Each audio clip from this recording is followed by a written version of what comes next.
Hi there, and welcome back to the channel.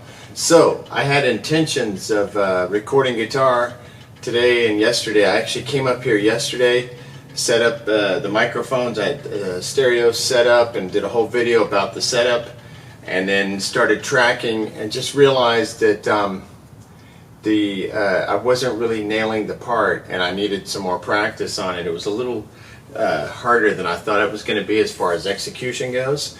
So then I looked at the amount of time I had in front of me before I have to pack everything up for a house party this weekend, and so I'm going to be playing live music, luckily.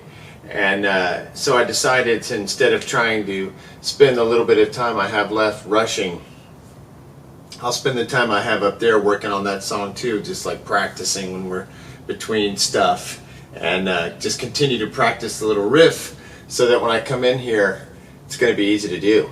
Meanwhile, I wanted to quickly finish this project so I can take this guitar up there for the weekend, and that was to put a new bridge on my Les Paul Custom. It's an '86 Les Paul Custom. The first year that they were in Nashville, it was the last year of the Norland era, and they were switching over to the Nashville era. I guess it was the Henry J era, and this was the first year. And they say sometimes the guitars that are built in the first year of a transition are not as good because, you know, there's still some spillover from the old regime or whatever. But this one is amazing, and I've played a lot of Les Pauls now, so I can compare it. And I got it for 900 bucks, and even in 1996, yeah, 96, that was a bargain. It should have been like, I don't know, 1400 at the time, because it's a white Les Paul, and the finish is actually metallic pearl, which is not the same as just a standard like alpine white finish. It looks the same, it kind of ages the same, but if you look at it in light or just like study it, you can see there's like it's called, not metallic, yeah, metallic pearl. It has like a metallic, like little bit of stardust in there. That's really nice. Just makes it have a little extra something. Like when you're looking at it, you go, oh, that's nice, like a little sparkle in there. But it's very subtle. I didn't even realize it until I realized it, and I found out that the finish is actually a more valuable finish than the standard alpine white. But this guitar, in 1986, I have the original pots in there to confirm that date, and those pots had gotten bad. Two of them were really noisy, and one of them didn't really work at all. So I wanted to replace those, and I thought at the time that the humbuckers were kind of dull. They're Tim Shaw, you know, PAF reproductions, and so I thought those were a little dull, so I tried different pickups and things like that. And then when I rewired it with 50s wiring and brand new CTS pots and all that, an orange drop cap, you know, the typical Gibson 50s wiring configuration is what I used. Man, these humbuckers just came alive, and now I realize why people love them so much. They sound fantastic, and I love them, and I would never put another set of pickups in here now, you know, unless I had something really amazing, and I'd just probably put them in another guitar. But anyway, speaking of pickups, I also noticed that when I got the guitar worked on the other day. I don't like doing electronics with it anymore because I don't want the soldering iron to burn the finish. I actually burned near a pickup. You can't tell, but I put a little burn mark right here where the pickup goes. And after that, I just got nervous about messing it up. It still looks so nice, and I don't want to be the one to do something terrible to it. I just chunked the bridge off of it. But as far as the humbucker goes here, I had noticed when I got the guitar back that the screw wasn't connected, and I knew that I did it, but I just had forgotten I'd done it, and it had been so long that I was like, oh, look at this. I was just pulling the screw out, and then you know you can't adjust the humbucker, and like a dummy I took this side off as well, which I shouldn't have done. I should have just picked the whole thing up, but I just forgot, took it off. So now I had two, you know, screws where you have to put that stupid spring and all that kind of thing, and I was like, man, there's got to be a better way of doing this than just, you know, struggling with it non-stop like I usually do. So I looked on the internet and luckily found this guy. Forgot who his name is, but you'll see his name on the forum post. But it was over at Mylespaul, and he had a post with photo documentation, as you can see, of a quick way to solve that conundrum of trying to get that screw into this slot on the mount of the pickups, you know, the little screw hole, and at the same time keeping that spring in place. It's a real pain in the ass. Alright, so what this method does is you put the screw on. So like you take the, say you've got the mount for the humbucker and you've got the pickup ring. You're going to run the screw with the spring into the pickup ring. And you can do both springs, so you can do both screws. That's what I did. And then you turn it over, and actually I only did one at a time because I only had one alligator clip, but you'll notice that that's what he does, and it's a much better way to do it. So you put the, you know, you've got the thing kind of upside down, pickup ring and the pickup, and then you've got the mount. Alright, so you're going to put the spring down on the screw, press that spring down, and then just mount the alligator clip on the screw, and just leave a little bit of thread on the top so you can get into that mount, you know, the screw hole in the mount. And so then you have the screw, the thread exposed, the alligator clip is holding back the spring, and you just screw it into the mount. Once you know you've made connection with that and it's not going to pop off, you remove your alligator clip, your spring will just pop into position, and then you go to the other side and do the other one. It was amazing. It only took me like a second. Once I implemented it, I was like, maybe I'll keep messing around. I don't know where any alligator clips are. I used to have a bunch of them, and I don't know where they are right now. And then I remembered I had a little thing that you ground to go into a computer, and it has an alligator clip, and you wear it around your wrist so that you're static grounded. And I took that and made it work with that. And man, it's really cool. So everybody out there who has difficulty, you know, getting that pickup spring assisted screw to mount onto your humbucker ring and the pickup ring, this is a foolproof method, and it takes 2 seconds. It was literally like turning it over, pushing the screw down, clamp with the alligator clip, screw it in, unclamp, next side. And it took a job that used to, you know, I never knew if I was going to get through the day or not, like springs flying off. And with this, the guitar is all original except for the electronics, which I have. If I ever wanted to reconstitute it, I could. It would only have a couple new solder marks, you know. And then I've got the original bridge and the original stop piece, which is around here somewhere. Maybe it's in my pocket. Maybe I knocked it off. I can't. There it is. But everything's original, and I have access to the original. But as things go bad, I'm replacing them. And I didn't want to replace the bridge. I kept trying to hang on to it. But man, this thing is collapsed. I mean, it's like the most collapsed bridge I've ever seen. It's like almost like a U at this point. I mean, it's really, like from the side, you can really see it. You can really see it from other angles. It's pretty bad. But, and it was okay because I prefer high action, so I was lifting up the post pretty high and trying to get it up high enough, but it was so collapsed in the middle, and I was able to get clearance, but I just was, after playing my Strat with higher action, I wanted to get the Les Paul closer to that, so that precipitated the final desire to go ahead and replace this thing. So I've got a new bridge here. This is from Kluson. Comes in this like blister pack here. They've got the mount here, and then the bridge here on the bottom.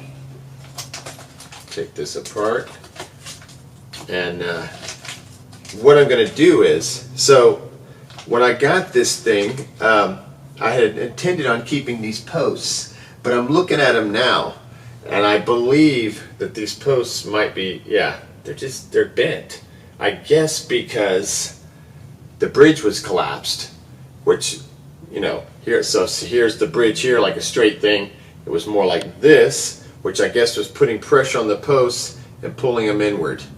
So I wanted, you know, like in the spirit of trying to keep everything original, I wanted to keep it original, but I also want the guitar to play correctly, and I want it to set up correctly, and I want to have proper action where I can get it higher if I want, so that I can make it, you know, play correctly, as opposed to just being like a closet queen or whatever.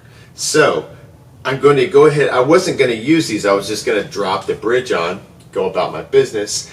But I'm going to go ahead and take those off. And they give you these replacement ones. And what I really like about this is that they come with these little guards that sort of protect the thread.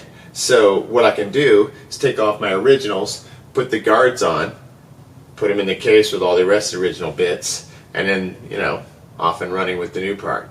So I think that's kind of cool that it came with these. I don't know if Kluson's the only one who does that or whatever the deal is. And I chose Kluson because their price is good. I think this is like 38 bucks all in, shipped. Pretty good price.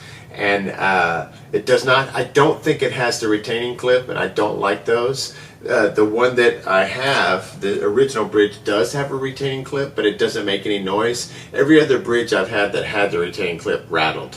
So I usually try to avoid those. I think this design, does not use the spring, only because I don't see the spring in here. I see like some kind of black material that's on each one, and I think that would replace the spring. But I could be wrong. And this one is made out of ZMACs, which is the same as the Gibson. And when I hold them in my hand, they feel like they're the same thing. This one might be, yeah, the dimensions are the same, and it feels like the same weight. What's different about it is it's so, you know, straight. It's actually like, you know, really lifted in the middle, whereas this one is totally collapsed. So you have these little covers. You can easily put these things on. So I'm gonna, you know, just quickly put these things on because it's so easy to do. So you just take the, I'm gonna screw the original, or unscrew the original posts. Whoops, there goes one. And I don't want to lose those, obviously. And so when I take the post, I'm gonna now take the little mount that's on the new one, and just, yeah, you can see where this is bent. And so I guess the danger would be ultimately is that it could break. So if I ever wanted to reconstitute it with the original bit, I now have it with this little special protector. Maybe that would keep it from breaking as easily. And I'll just put it right back inside of this packaging here that had the original one, and then that will go inside my case with the rest of the bits. So let me put this one on. Now I'm going to unscrew this one. You just grab the top of the post. There's nothing difficult about any of this, but you'd be surprised, you know, things can go wrong and make mistakes. Okay, so I'm going to put this one on first.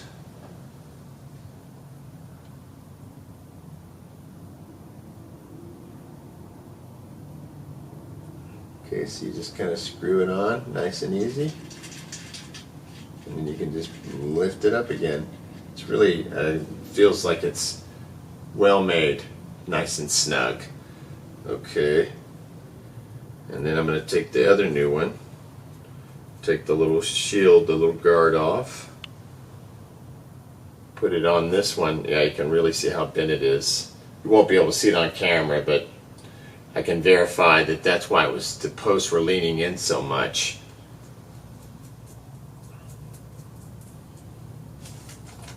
Okay, so there's the original ones there. And then here's the replacement one. And once again, you just got this threaded part here, and this is the smooth part, and this is the, you know, the little disc that holds up the bridge. And I'm just going to go down a little here, and then I'll take the new bridge. And the way you want to have this one is that this one's actually notched, slightly notched, and you want the bigger notch to be lined up with the low E. So that means the screws will go on the outside, facing the back of the guitar, facing the stop piece, as opposed to facing the pickups like they would with an ABR1. I believe that's how the ABR1 works. Wow, that looks so cool. So now I actually have a straight bridge on here. It's been so long and the posts aren't leaning in, and so that is really cool, because my anchors are fine. It was just the studs and the posts. Well, the studs were fine, the anchor studs are fine, but the bridge posts were leaning in, and obviously the bridge completely collapsed. As collapsed as any bridge I've ever seen. Okay, so I'm going to put these bits back here after I knock the stop piece off for the 30th time, and then I'm going to try putting strings on. And before I do that, I'm going to take the old bridge here and try to match up the intonation before I have to go through all the trouble of intonating. I'll still have to do it, but at least I can rough it in, and get it close. I'll put that back later. I can rough it in and get it close. So let's see here, screwdriver.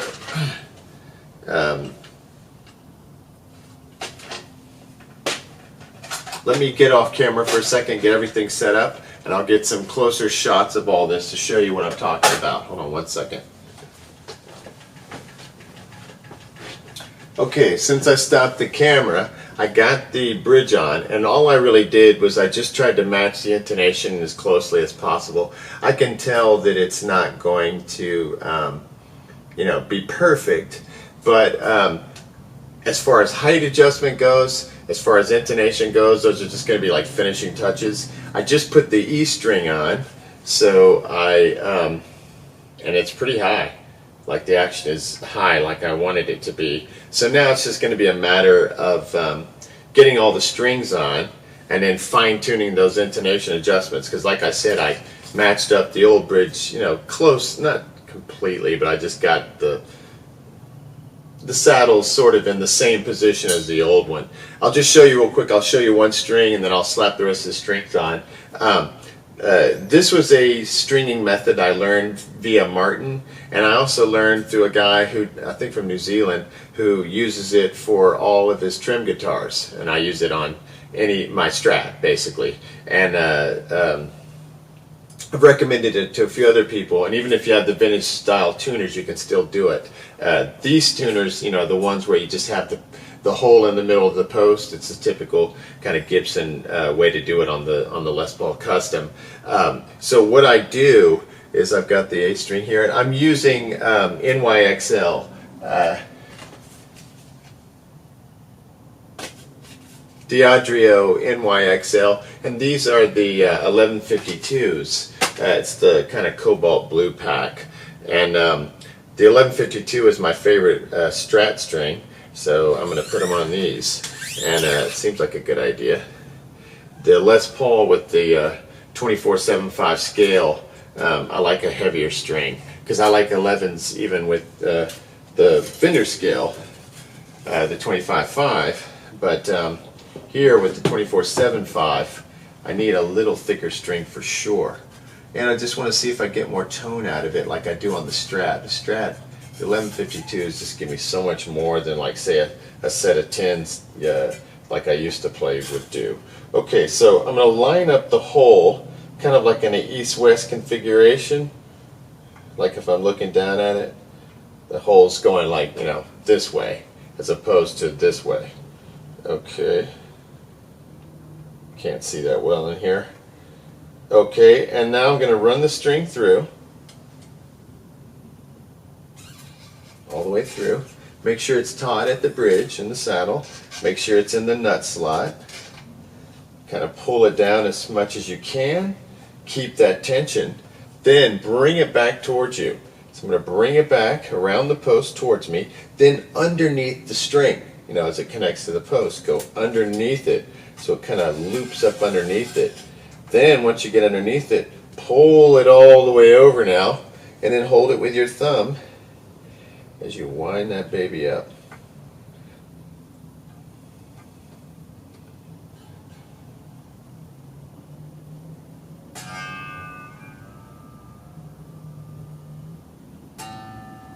Then I will clip the ends off, stretch them, tune them, and then when we come back, I'm going to check intonation and string height. And we'll use the little pinwheels here to adjust this, and it's working great. Awesome.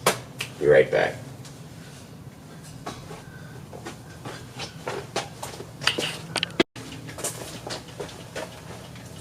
Okay, so I got the bridge on, obviously, got the strings on, got them stretched, started intonating, and as I said, what I was doing was trying to match up the old bridge with the new bridge. So I'm matching the new bridge up with the old bridge by, just kind of eyeballing it and just making sure that it's similar. And it was so close that on 2 of them I didn't even have to touch it. And the rest of the only one that was a major adjustment was the E string, and I think it was more because the goofy snark tuner just wasn't picking up the string, and it kept saying it was out of tune, and I'd tune it. It was a long, boring story. But the rest of the strings were reading easily, intonating simply, and it was just, the bridge is working great with ease. Everything's wonderful. Forgot to mention I bought this from Sport High Tech on Reverb. I think he has it on eBay as well.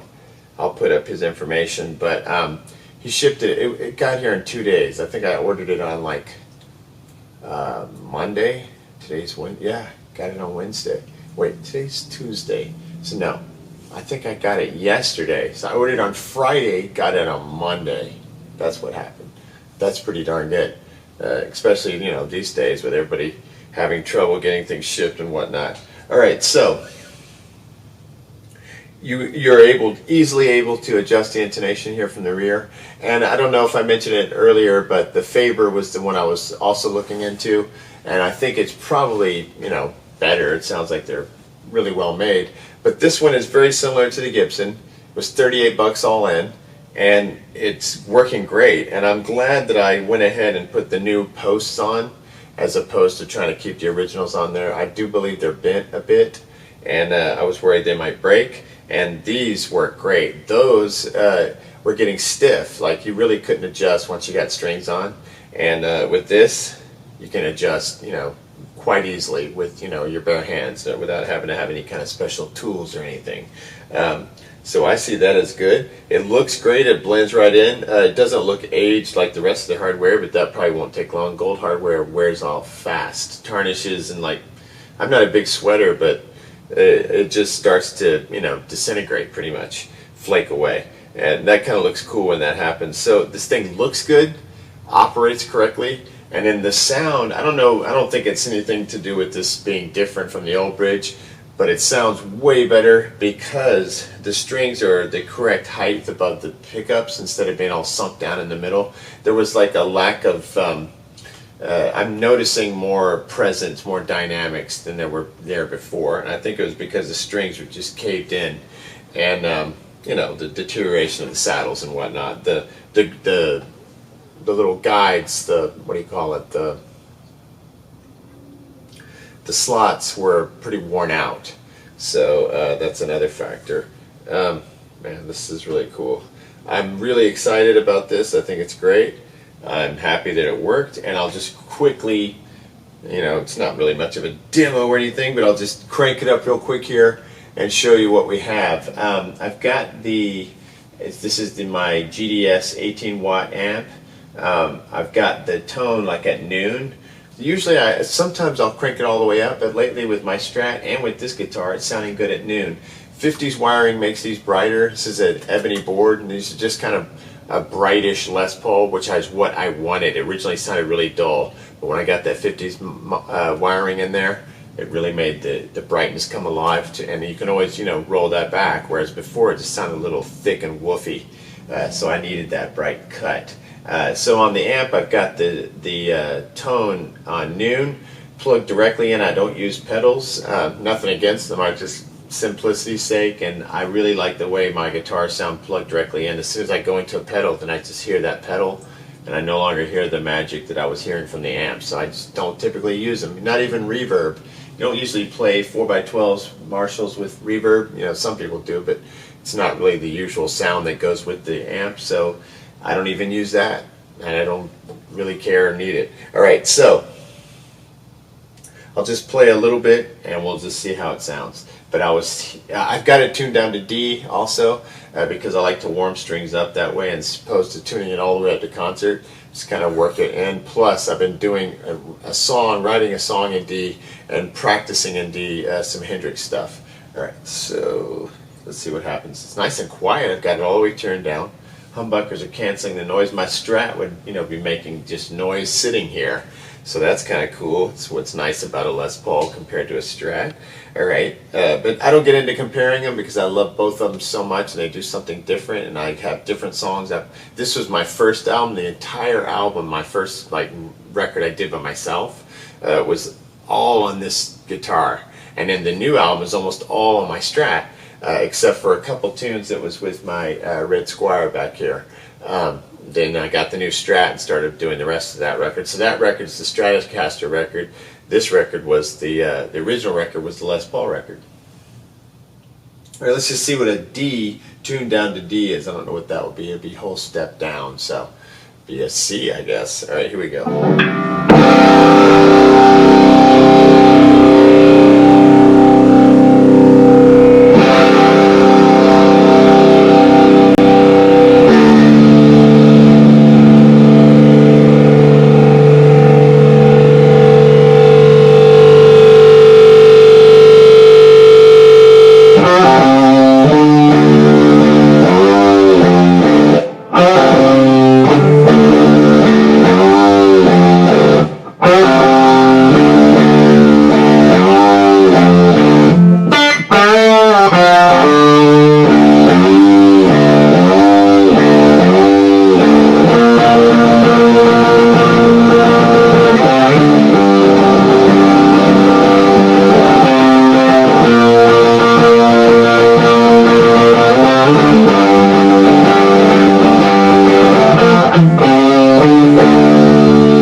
Got some nice sounds coming out of it. I feel like since the bridge has been replaced, I can do more of what I can get on my Strat, where you get on the fretboard, you get a little more action, like a little up and down, like piano action, as opposed to it being so flat to it that you don't get any back and forth. I guess that was my thing, that I wasn't having as much fun playing a Les Paul as I was a Strat, as there wasn't as much resistance. But with my new bridge, my new Kluson, I guess it's got to be Kluson. That's got to be the correct pronunciation. Good quality. And I think this is good enough. I think it gets you the same quality you had with the Gibson. Would be interesting to know about Faber, though. Maybe I'll upgrade at some point to one of those just to see. But I'm very happy with this, and I will probably forget about it now that it's on and working well. And everything it was an easy install. It's not a hard thing to do, but I'm prone to making mistakes, so I was glad that everything the quality was there, so there were no issues once you got it on the guitar.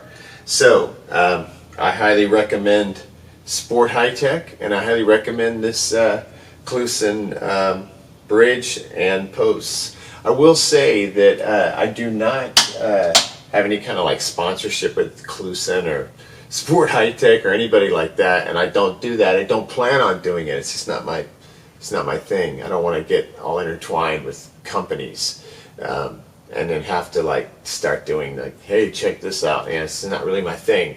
Nothing against it, but there's plenty of people doing that, and it's not my cup of tea, and I don't want to try to get people to buy things. That's definitely not my bag.